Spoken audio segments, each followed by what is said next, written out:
In this video, we're going to look at double angle identities, half angle, and power reducing identities. For this section here, we're going to start with just the double angle identities. It's important to recognize that we have the sine of 2x, the cosine of 2x, and the tangent of 2x. This implies that now the angle that's inside the trig function is twice as much as the angle of what we might consider as x. This is very similar to that of these identities up here, such that I'm going to go ahead and verify the sine of the double angle.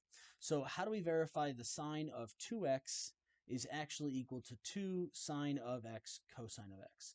How can we prove that this is actually true? Again, this is the first double angle identity, and the way that we're going to go ahead and work with these is verifying that this identity is true. Now, if you recall from previous videos, to verify this trigonometric identity, we have to use previous identities that are on this identity sheet, things we've learned prior. So this is the one I'm proving. That means I can use anything prior to it to prove it. Makes sense then that I might want to use this identity right here where it's the sine of x plus y, such that if I just change this, the sine of 2x, into being the sine of x plus x, well, then I simply have the sum identity for sine.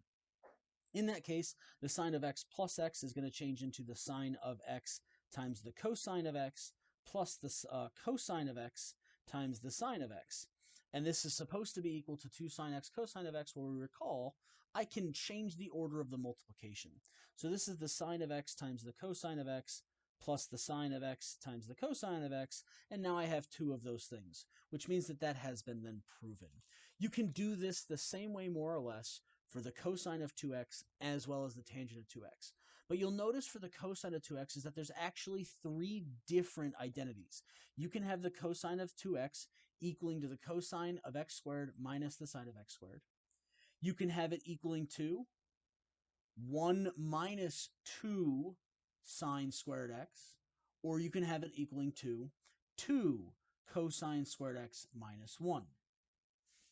So we can prove one of these identities relatively smoothly and efficiently just by using this identity right here. That's actually going to prove the first one. And the question is, well, how do I find the rest of these? Well, the rest of these can very easily be found by using some basic algebraic skills. So let's go ahead and do that. Let's try and verify. First off, the example that we're going to have is if I try to prove the cosine of 2x is equal to cosine squared x minus the sine squared x, we're just going to be using the sum identity of cosine. Again, the cosine of x plus x, dot, dot, dot. But if I wanted to instead prove that this right here is going to be equal to 1 minus 2 sine squared x instead, we're going to first prove that this is the case, that this here is equal to this, and then I have to start working with this piece here, because I need to prove that this piece here is then equal to this. Well, the question is how am I going to do that? How do I get from here to here? So that's the real question at hand. The real question at hand is prove that cosine squared x minus sine squared x is equal to 1 minus 2 sine squared x. Now again, for this right here, if this is what I have to prove, I could do this quite simply by simply adding the 2 sine squared x to both sides. That'll get me cosine squared plus sine squared equals to 1, and we're verified. If you want to see how it can be done a different way where we're not manipulating both sides, but we just start with the one side, well, I'm going to verify this by looking at the Pythagorean identity. So why don't I just manipulate this cosine squared into the Pythagorean identity? I know that sine squared plus cosine squared equals to 1. So if I'm just changing this based on the cosine squared equaling to something, it's going to be equal to 1 minus the sine squared of x. And therefore, I'm left with this on this side, and I can combine like terms and get to that.